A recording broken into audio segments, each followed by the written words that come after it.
What's happening? We back up in here. I ain't even gonna waste no time with this one. I'm gonna get straight into it because you know what I'm saying. I just wanted to just get to this because you're looking at certain things. You put two and two together, you're seeing a pattern in the industry. We know the numbers, the significance of that stuff like that, the codes in which they speak in. But let me get further into what I mean by that. Now, what you're seeing on the screen, Quincy Jones, and then we're seeing Clive Davis, two top execs at certain points in times in the music industry, or as we should say, gatekeepers for further plans down the line. And we're going to get into the correlation with the numbers and all of that type of stuff. So off the break, we got Quincy Jones, and we got Michael Jackson's not first album, this is his fifth album, I think. Yeah, his fifth album, Off the Wall, which established Michael Jackson more into his solo career after Jackson 5. As we see at the bottom, executive producers, Quincy Jones, Michael Jackson. Now, on a symbolistic level, we can see that it's Michael Jackson right on the brick wall and in black and white, letting you know. Coming into the game, it's like connections with the Masons and all that type of stuff like that. To the court systems, to the music industry, to the police, you know what I'm saying? The societies in which are the secret societies in the game, in which we know all in code of the numbers and code in whatever they wearing or background, you know what I'm saying? A code in even the yellow and then the pink for the Michael Jackson and the Off the Wall. It's kind of like little key things how they do it though. What is that? That's 3 letters, 3. I'm trying to pick up on some other clues I could see with the naked eye. But let's speed it to another thing. So we have that. And then on another level, we got Whitney Houston right here with Clive Davis. Now for this is very, I want to get into this because this is going to tie it all together though, you know what I'm saying? Open minds to other individuals and leave it up for discussion of what y'all think. So what you're seeing right here also, you got Monica on this side right here.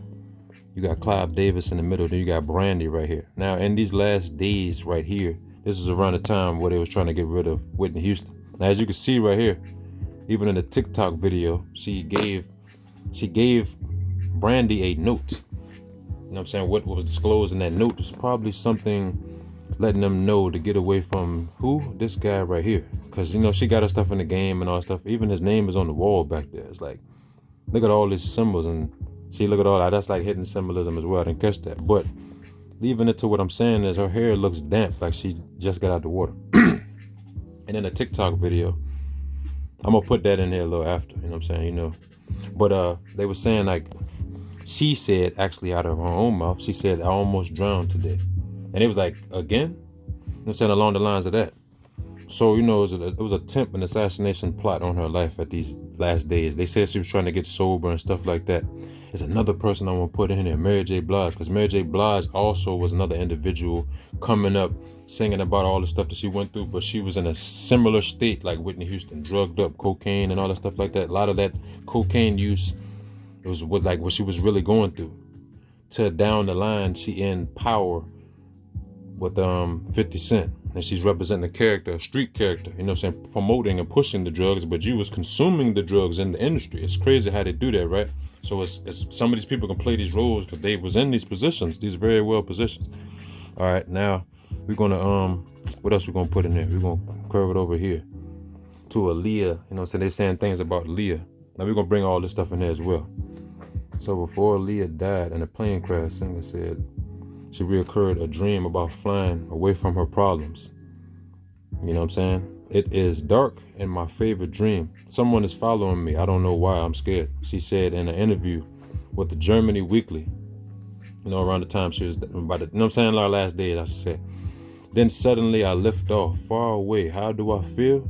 As if I am swimming in the air, free. Nobody can reach me. Nobody can touch me. It's a wonderful feeling.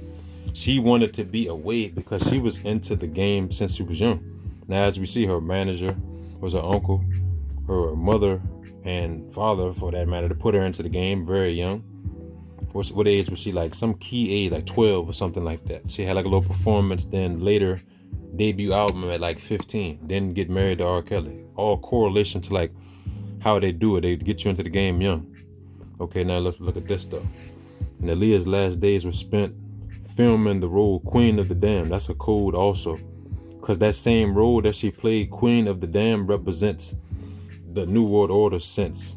And also, on another side note, remember Prince said party like it's 1999. He didn't say party like it's 2000. He said 1999 because it's the end of the generation, the end of the world as we know it. You see, like, and certain times it was like 2000 represents the New World Order, right? Y2K, just like Chris Jericho back in the day, Y2K, which is the year 2000 in code. So they can have that and then correlate it to the towers falling and stuff like that. So these represents, like, it's kind of like Dragon Ball Z. Timelines are being altered when you're taking out the key players out of the time that they're not supposed to be here. Whether it's a role play or something that has a cause and effect to the world around us, or the agendas that they're pushing on the main stage. So let's pay attention, like, back to this as well. Queen of the Damned, which was released before her death, you know what I'm saying? And she died in 2001, you know what I'm saying? On a plane crash to the Bahamas.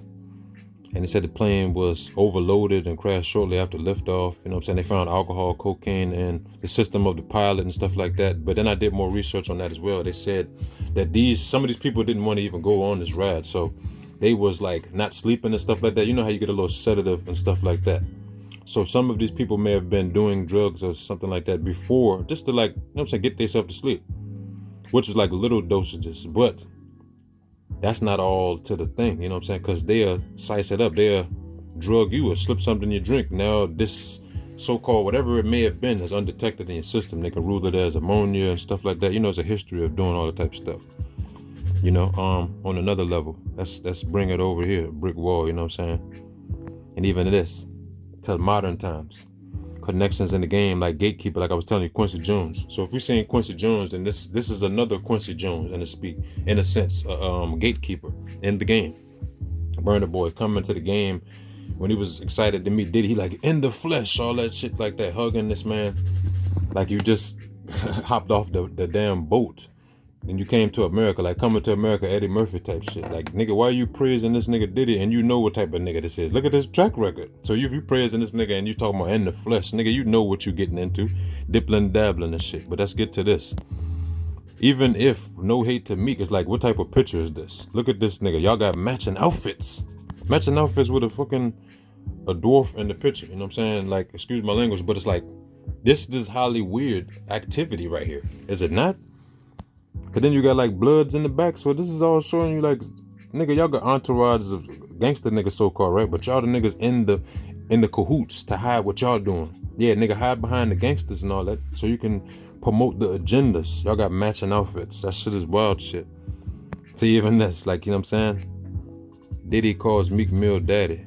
Nigga, you didn't check that, but then after this, you talking about some no Diddy gang and shit. Nigga, don't speak about no Diddy gang when a nigga said it to your face, calls you daddy. You ain't say nothing about it. So that's how I feel about Meek. Get this Meek nigga out of here. Feel me? All right, so even with the whole, all right, I'm gonna tie this in like Aaliyah's last video. What does the representation of the water, the sea, and the sunshine represent? It represents renewal of life, vitality, and positive energy from what they are, right? But they're taking that energy from a negative situation like death and all this like that, and they're transferring it for positive energy. So they're using, you know, like negatives, protons, electrons, neutrons. They're using these energies to flip it to what they want to flip it to. So with that being said, you can look at this and see that it is a representation of the purification. They trying to pure it and then get the flow for the change. The depths of the subconscious in your mind and shit like that. They fucking with your mental and your emotions and your psyche. So you know what I'm saying? Like, it's very real of what they're doing. And the reason why I say that also, let's bring this right here though. So Soulja Boy had a brother that died. Oh no, let's get the whole story. He had a brother that died. Now that's the Whitney Houston story. So Soulja Boy, yeah, he had a brother that died. You know what I'm saying? 4 months after the release of his third album, which is DeAndre Way. You know what I'm saying? So his brother was sacrificed for the fame and stuff like that, which this album didn't really do too good. So it lets you know, like, bro, it's a price to pay. You can sell yourself, soul or whatever in the industry. That don't mean you about to blow up. I mean, you could do an agenda. Now you got to have this on your conscience. After that, what did we just see? The representative growth, that's subconscious. You could train your subconscious and your conscious mind and to not know the difference, you know what I'm saying, when you're playing these games like this, it's your psyche, you know what I'm saying, your mental and all that stuff like that. So let's bring it back to the correlation. The album cover, By the Brick Wall. Now they had different stuff as well. They changed it up a little bit. But representing that brick wall, you already know what that. And what I just told y'all, the purification and stuff like that, positive energy, new beginnings. And then his brother died around the same time of this album. But then look what the back cover represents, just like Aaliyah, you know what I'm saying, going off into the sunset like an angel, free. They knew what that was, and then they flipped it. You know what I'm saying? These people want to be free, so they kind of like play with you, and then they send you off when you're not following in the lines, or they'll flip it to whatever they want. Meanwhile, you gave your services to this same game, and they throw that in your face. Oh yeah, you died of pneumonia. Oh yeah, he died of a common cold. Nah, bro, this is all symbolism right here for Soulja Boy. So I see the play for that, Soulja. Now let's even get to this. That's another one. Now, let's bring this, Whitney Houston. Now, y'all remember when Whitney Houston died, Soulja Boy was like one of the first people in the crowd that reacted. Why was that? Because he can relate to the situation. Now, it's more graphic with Whitney Houston's situation, because Whitney Houston died, and then her daughter died. And then they tried to put the blame all on Bobby Brown. Like, no, Whitney Houston already had history of drugs and stuff like that. Because when you come into the game, you're masking that. Just like Mary J. Blige. Like I told you, she was doing cocaine and all that stuff like that behind the scenes that you wouldn't even know. She was dating rappers like Nas and stuff to where, like, she in the studio and niggas seeing it firsthand, like, whoa, you getting this faded? I don't know if I want to like carry on in a relationship, but so Soulja Boy was one of the people that was affected. And at the time watching this, it was kind of like real, because like, damn, he showed raw emotion for it. But looking at it now, it's like, yeah, because you can relate to the situation. Why you think you got that cross on your face? Your brother was sacrificed. Now you want to be all religious and stuff like that. And hence, he been playing the character ever since, because he fell off from this point. You made all the sacrificial type of stuff. So let's get into the article around that time. You know, when he was reacting to it, when I was standing there and they started to do the tribute, I started to think about Whitney Houston. You know, when the mother came on stage, I thought about the mother that was singing about her daughter that is no longer here, her daughter that had died. It was really tough, you know what I'm saying? He added. Then I started thinking about my younger brother that recently passed. I got his name tatted on my arm. His passing felt like it happened yesterday. So those things are hard to watch. See, I told you, he related to that same situation. It's very prevalent, bro. Look at this. He's praying hands, which we know is a symbol as well, but he's crying though, showing raw mercy. Playing with the subconscious. That's all they've been doing in the industry. They play with your mental and stuff like that. Let's get to this. Barbara Christina. Now I want to let y'all know the significance in this. The 3, look at the 3. She died in 2015. Her mom died at 12. That's 3. 3 right there. But also, hold on, let's look at this too though. Let's look at the other codes though. So Kanye West bought the cover of this right here, which we know this tape cover was for Pusha T's project. Daytona, I think. Yeah, so while diving through Whitney Houston's bathroom, and I had to take a picture of the sink, Kanye paid $85,000 for this. But that's not just the number for that number. I found that number. Look, that 85 was the debut of Whitney Houston's first album, 1985. So you see how they speak in code? 1985, 85 for this album that came out in 1985 for her debut. And also on that, it was around Valentine's Day, on Valentine's Day. Now let's bring it back to this 3. What's the 3 of that? Subtract 3, you get 11. And that's the day she died. But not only that, the 3 is a significance in 3 years for the span of her to die, then her daughter to die. See? There's 3, and they say they move in 3s, using stuff like that. A code in the 3 right there. More wild. Even to like this. This is the room number that she died in, allegedly. You know what I'm saying? So when you add these numbers up, 4 plus 3 plus 4, you get 38. You see what I'm saying? You get 38. Now what is 38? 38 is death in gematria, which we know Whitney Houston, let's bring it back one more time. For the people that may not know, and I didn't know either. She died at 48. But 38, we know what that is, gematria. 10 years, you know what I'm saying? Now it's another code probably for that. She probably had 10 years of like dealing with Bobby Brown struggles, or like the decline or in the drugs, or whatever number they may use, but it's always a code in these numbers. So this is why I had to put that there as well. Kanye buying this for $85,000 is no coincidence to the fact that her debut album is 85. So Kanye shows you he's a puppet as well, isn't it? Because he bought that same album cover for Pusha T. Now this may be a little graphic. Let's like slow this down a little bit, you know. Well, she covered it, I'm saying. But like, let's look at this article right here. So a Beverly Hills cop allegedly snuck into Whitney Houston's place where her body was, you know what I'm saying? And then I scrolled down though. Then from her being found face down in the bathtub, you know what I'm saying, which she originally was, they ruled it an accidental overdose and the stuff in her system and stuff like that, which we know is nonsense because her hair was wet when she gave the note to Clive Davis in present to Brandy and Monica on her last days. You know what I'm saying? We'll bring the picture back in a second, but let's look at what the detective said. Officer claims that the sergeant removed the sheet covering the body below her genitals and blurted out, "Damn, she still looks good, huh?" What? Like, what are you talking about? For bad measures to the cop allegedly added, she still looked attractive for a woman of her age in the current state. So it shows you. That's a little perverted. That's ain't even a little. That's hella perverted. This nigga removed the sheet talking about some, damn, she's still looking good. Like, so you know what these niggas do in Hollywood. They weird, bro. They hella weird. So they not only killed this woman off, they fucking, damn, that shit is hard to even think about. They violated, and you know what I'm saying? Like, they just, come on, man. They had no respect for this woman, bro. They show you the dark side of the industries, bro. Now let's look at the more stuff on, you know, Reddit be having incredible type of stuff as well. Bobby didn't get her hooked on drugs. She was doing drugs before she met him. Cousins got her started. You know what I'm saying? And also in the industry, you're trying to reach this level of status and like the demons behind it, knowing who Clive Davis was, which is why she tried to break away from him and get sober at the end. But ultimately, once they feed you this stuff, they create a habit. So it creates a kind of alter reality state where they can control you, MK Ultra, aka they can control you and bring you back and reel you in for this type of stuff, agendas and all, you know what I'm saying?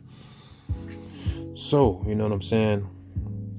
They said she was on drugs and known for her attitude before Bobby Brown came around, you know what I'm saying? He was an easy target to blame because, you know what I'm saying, they was both put into the thing together, so it just amplified it. Once they was both put together, when they both had their problems of drug use, which we seen Bobby Brown, he was dealing with the stuff in New Edition and all stuff like that. And then later down the line, we seen his jaw twisted. It's the demons of the music industry, the sacrificial stuff, the stuff that they don't talk about, the stuff that they had to do to get these albums #1 and stuff like that, to get these Grammys, these Emmys. Let's look at this. You know, look at his face. Very telling. He's like, damn, I can't believe it. And it's very telling though, because look, it's all love right here, right? But then this same man right here will act like he don't even know you, just like he did Diddy. He didn't know who this guy was, so-called, because you don't want to have no connection. You know you running the game. You just no different than the devil. Then you look at your book. One-eye symbolism. You already know what type of person he is, bro. Looking like Steve Jobs or something, like a combination of characters. Looking like artificial intelligence. You try to outsmart the individuals that signed the oath with you. So you are just another form of the devil, nigga. You another form of the devil, demonic. Now look at this, signing that deal. Happier times, right? No different than a nigga that will snake the hell out of you, because he's a snake. Snake slithering gatekeeper activity, you know what I'm saying? Happier time. Look at the purity. They take the purity from me. Look at how pure she was, and then look at the end. Like she just like farewell, like I'm out of here, like it's all I can do, you know what I'm saying? Like you gonna pray and have the people that love you and stuff like that. And then we got Ray J in this joint too though, because the Gagency and all that shit. Let's bring Ray J in here, man. So Ray J explains, you know what I'm saying? I had so many people calling me over, offering me millions of dollars to get an interview at the time where he was linked to and around Clive Davis. Hence why they ain't had no pictures. They probably removed those off the internet, because you already know that's like suspect. And Ray J is the type of character that like to cover his tracks in a sense, but he's not that smart. Because nigga, you in the Gagency. So what does that say, nigga? You in this shit. Don't try to act like you ain't in it now, boy. Okay, so let's get back to it. I'm saying, I was like, I don't need that money. It's not good money. That's not right. My karma would be bad. And then you're saying, why you don't accept the money? You accept the money for other stuff that you do, but it would be bad because you know what you did. You fed her to the belly of the beast, bro. You was a so-called friend. Nigga, you was like a drug mule, nigga. You no different than Diddy with the fucking oil and shit, lacing the oil. Nigga, you lace your best friend. That ain't no friend shit. That's music industry belly of the beast shit. You know what I'm saying? But nobody can explain it to me. It's my fault, all my fault. All that had happened is all my fault. So he even admitted that it was his fault. But then you try to switch the story down the line and shit like that. You know what I'm saying? Ray J and Whitney Houston were seen together before her death at the Grammy. You know what I'm saying? Los Angeles nightclub. Okay. Kelly Price and them Unplugged from the Grammy performed their debut in the early hours. Ray J last tweet birthday message to his sister Brandy. You know what I'm saying? The tweet before included, look at that. It was Ray J and Clive Davis in the ballroom. All of them. Just like it was three. Clive Davis, Monica, and Brandy all in that room. But then they had the last person in attendance, which was Whitney. It's almost like they was getting her in a ploy where they about to sacrifice. She just damn near escaped assassination just to get assassinated again.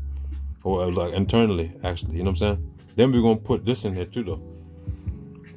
So this is let you know, like, Ray J is a character. So Ray J, remember when he had the beef with Fabulous? This is more of a war on drugs in between Ray J and me. Fabulous said in 2011, this nigga is high and coked up on pills. His rant, I heard, and it's hilarious to me. It's a joke to me. Now, Ray J recounts the time and says, of course, Fab knows I was tripping that night. He knows I wasn't right.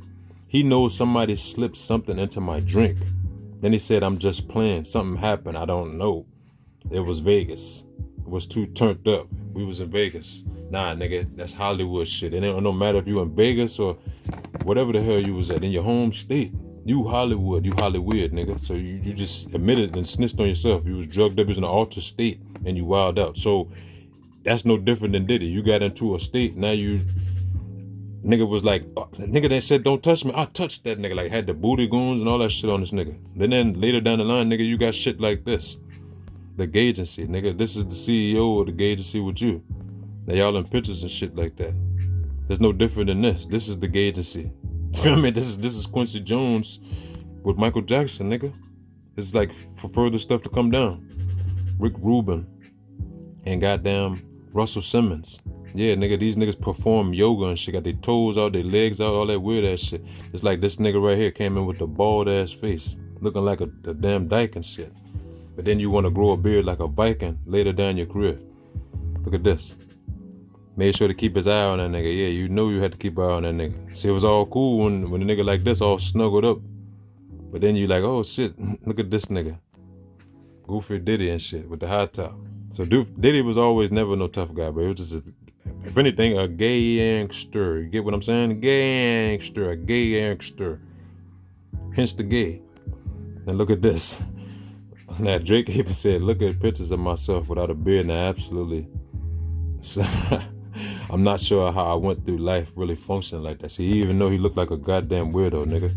You was a weirdo. You came into this shit and you capitalized. Why his eyebrows was thicker than now? See, that's a little weird. See, look at that. He altered this shit a little bit. Nose is bigger. So Rick Ross was right. He did definitely alter your nose. Your eyebrows is bigger, nigga. You was looking like you was Obama before. Nigga, you look like Obama running for president in 08, nigga. Look at this damn character ass nigga. What is it, a wax figure? What the fuck is this? Then the nigga won't grow a beard and shit. This nigga's a weirdo anyway nowadays. He's straight weird, act like a little kid. And that's why you're not prospering, because you're a weirdo, nigga. That shit come to light. Look at this right here. Back in the day, you got your boy, I'll Be Sure, right here. And this nigga was talking about something he not involved and stuff like that. Just Kim Porter, death and all stuff like that. That's all tied, bro. Because it's Diddy connections. Because you was just right by the gatekeeper. So you mean to tell me you ain't had no part with Diddy when the original Diddy is right here, nigga? Then you got Will Smith. You already know Will Smith. Let's look at this. It's the time where they're doing makeup. Now, he was executive producer for this. Even Will Smith's first movie, he did a gay role in the bed with the man and shit. So that's just like symbolism, nigga. Come on now. One-eye symbolism. You already know what time it is. To this is inappropriate. Like, it's not your son. Are you Joe Jackson? No, you're not. What the hell are you doing? And this nigga got red. That's a red room shit. You already know. Michael Jackson, we already know he played the character like a motherfucker. So if anything, he mastered the shit. Almost like how Prince did. Prince played the character as well. Did all the things that they wanted to do. It's like probably white men or something. Whoever was like golf, you know what I'm saying? Like fiending to see this nigga with his shirt off and shit like that. Like, yeah, the artistry was good, but like all the other stuff was flamboyant. Which we see now for agendas pushed in the game. It's the blueprints. And we see this. Them together, you know what I'm saying, different times.